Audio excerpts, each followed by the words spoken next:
actos de extorsión que de pronto no son asumidos como tal y que somos presas todos los días de algún tipo de extorsión en la vida cotidiana. Pero a ver, vamos a platicar justo acerca de este tema. Le agradezco mucho a Ángeles Estrada, directora de la Iniciativa de Transparencia y Anticorrupción de la Escuela de Gobierno del TEC de Monterrey, que nos acompaña hoy para profundizar justo en esto, en la corrupción, en la extorsión que vivimos los ciudadanos de a pie. Bienvenida, Ángeles, ¿cómo estás?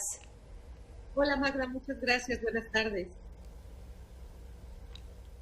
Oye, con el gusto de saludarte, platícanos por favor, a ver, Transparencia Internacional, y vámonos de lo general a lo particular, porque Transparencia Internacional coloca a nuestro país en una muy mala posición en lo que se refiere a la lucha contra la corrupción. Estamos hablando que ocupamos el lugar 130 de 180 países que son evaluados, pero ¿qué sucede? ¿Cuál es el trasfondo de la corrupción en nuestro país? Sí, bueno, hay que recordar que estas mediciones que hace Transparencia Internacional refieren a la percepción de corrupción. Entonces, si queremos saber más bien respecto a la experiencia de corrupción o a la victimización de corrupción, uno de las mediciones interesantes es la del propio INEGI a través de la ENSIG. Este año, por ejemplo, en relación con el año 2017, se mostró que efectivamente la experiencia de corrupción, la prevalencia de corrupción, y se incrementó del 2017 al 2019. La diferencia entre percibir corrupción y experimentar corrupción es tan sencilla como, por ejemplo, si yo te pregunto, Magda, ¿tú crees que México es un país corrupto? Probablemente tu percepción y tu respuesta vaya a ser sí. Pero si yo te digo, Magda, ¿y cuántas mordidas o moches pagaste el año pasado? Probablemente me digas, pues no, ninguna.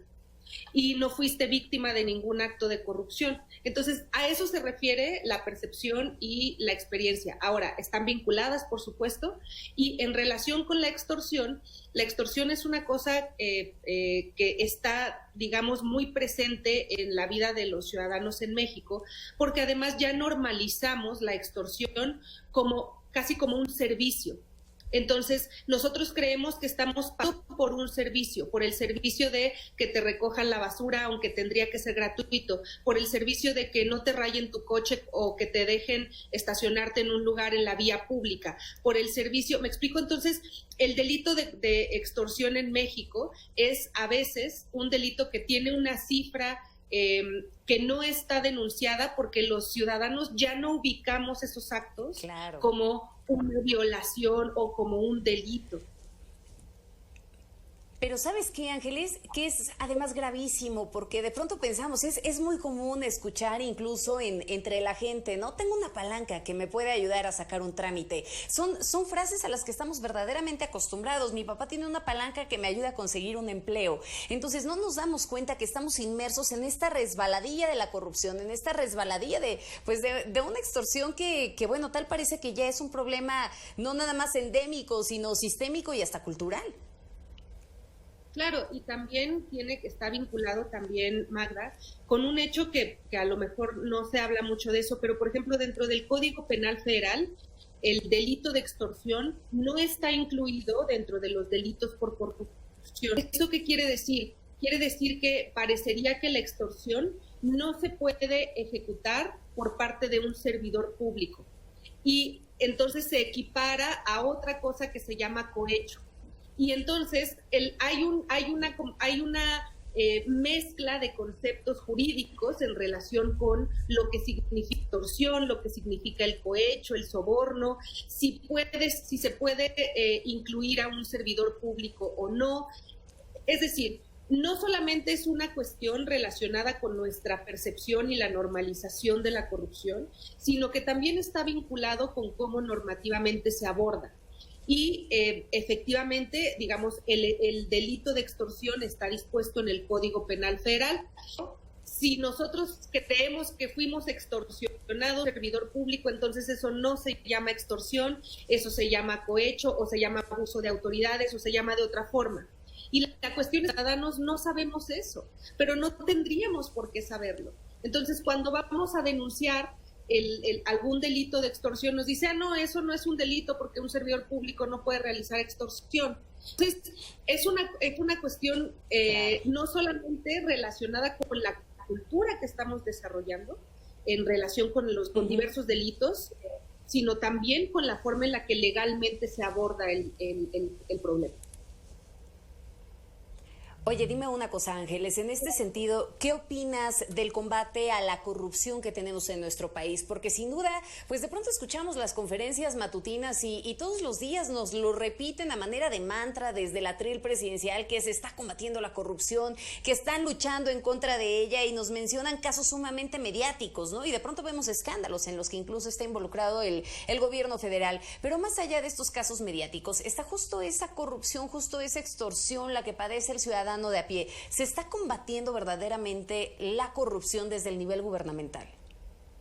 No creo que se esté realizando ningún programa específico para combatir, por ejemplo, la extorsión a nivel de calle.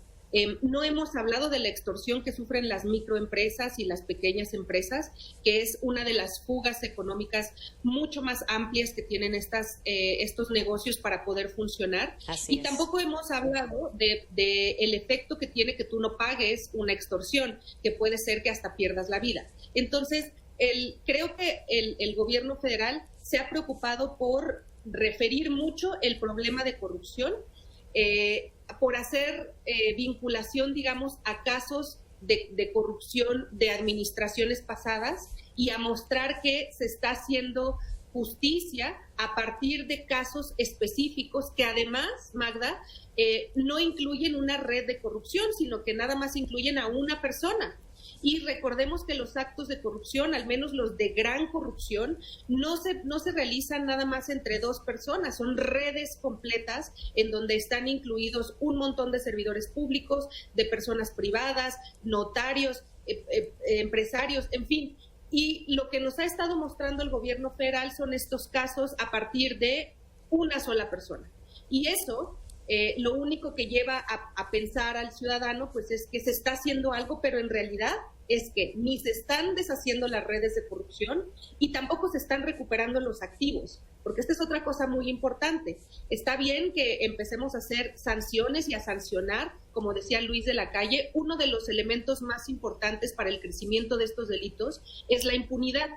Y si nosotros no empezamos a sancionar estos delitos, estos van a seguir creciendo.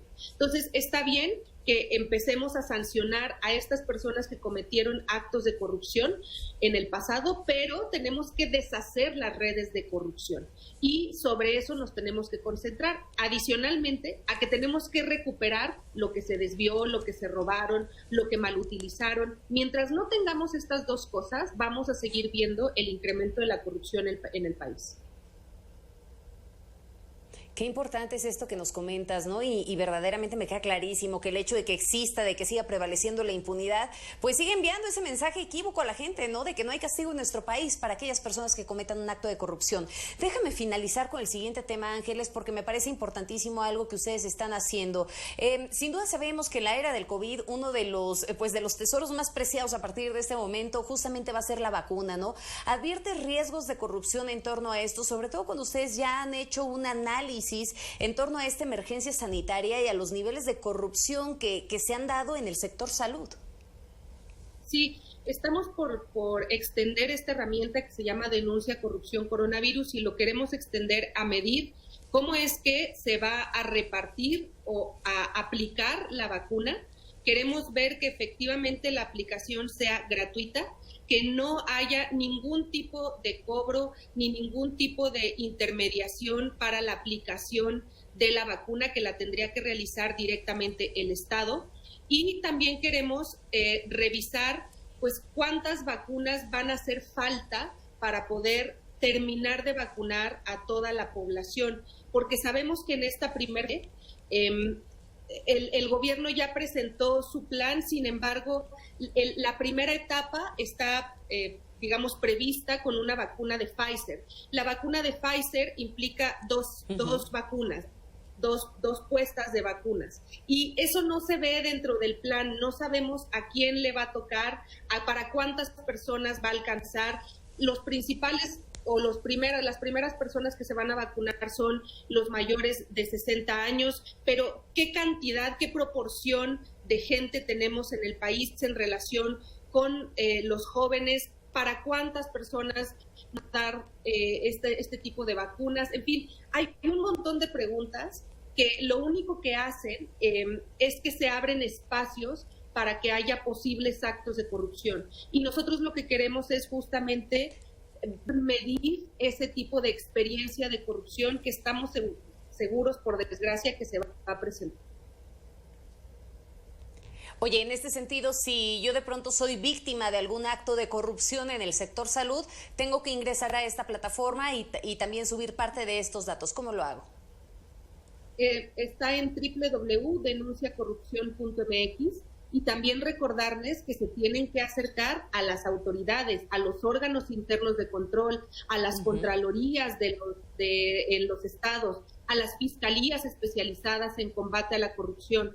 Es un proceso sumamente complejo, Magda, pedirle a la ciudadanía que no solamente sepan que tienen ese derecho, sino dónde se tienen que presentar, ante qué autoridad, y además tener la seguridad de que no va a haber ningún tipo de retribución en contra de la persona que haga la denuncia. Entonces, por eso nosotros ofrecimos esta opción que se llama Denuncia Corrupción, en donde fungimos como mediadores entre el reportante y la autoridad. Muy bien, muchísimas gracias, Ángeles. Por favor, mantengámonos al habla. Claro que sí, Magda. Muchas gracias. Hasta pronto. Muchas gracias. Que tengas excelente tarde. Pausa. Regresamos.